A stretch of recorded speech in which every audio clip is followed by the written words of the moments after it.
اور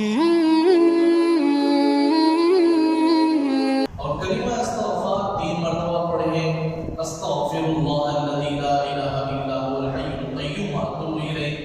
حضور اکرم صلی اللہ علیہ وسلم نے فرمایا اس کے صغیرہ گناہ معاف ہو جائیں گے اگرچہ سمندر کے جھاگ کے برابر ہو۔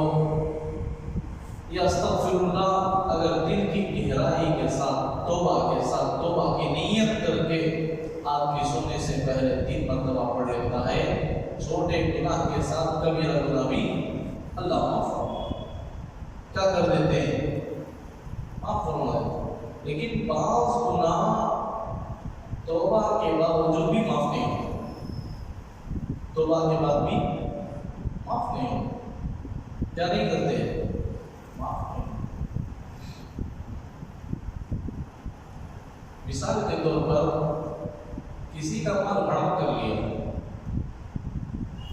کسی کا مال ضائع کر دیا جائے، کسی کا مال ڈبا دیا جائے، بھائی توبہ کر بولے تو اس کا حق کون ادا کرے گا؟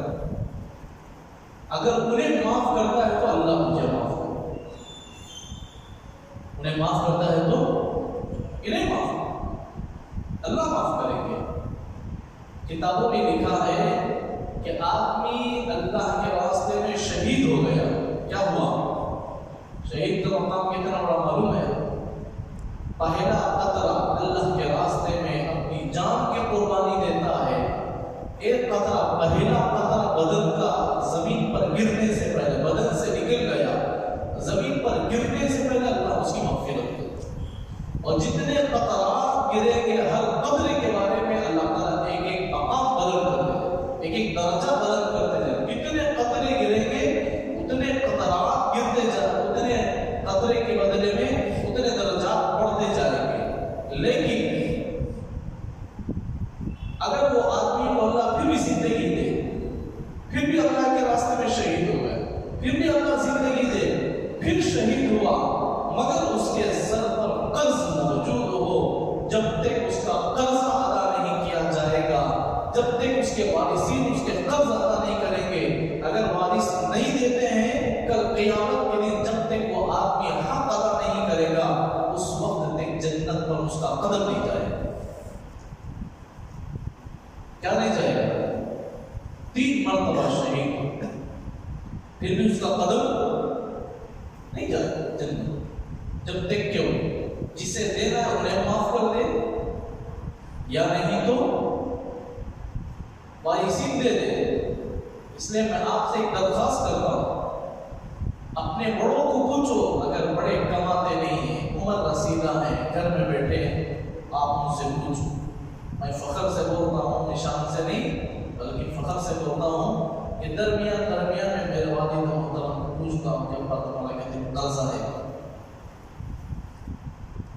اللہ کی بڑی مہربانی کہ جب کبھی کوئی دکان میں چیز لے کر آتے تو فوراً مجھے سنا دے، میں ادا کر دوں، ورنہ تو ان کے سر پر 1 روپے بھی اپنے قرضہ نہیں لاگت کر۔ آپ لوگ اپنے والد سے پوچھو یا والدہ سے پوچھو کہ کوئی قرضہ، اگر زیادہ قرضہ ہے تو دھیرے دھیرے دیو، زندگی بھر کما کر اپنا جان جوان بنا دو۔ اب وہ پھر کما کر ان کے قرضوں کو نہیں دے سکتے، وہ باپ بھی قرض لے کر اپنی ضرورتوں کو پورا کرنے کے لیے نہیں، ہماری ضرورتوں کو پورا کرنے کے لیے لیے تھے، اب وہ مجبور ہیں، نہیں دے سکتے، عاجز ہو گئے، نہیں دے سکتے، اب تم کیا کرو؟ تمہارے باپ کا قرض تمہیں ادا کرو، پال کر چپ کے گلی کے حوالے کا چھوڑ دے، تمہارے والدین کا حق ادا، اب ادا کرنے تو پھر کب ادا کرے گا؟ اب تمہیں والدین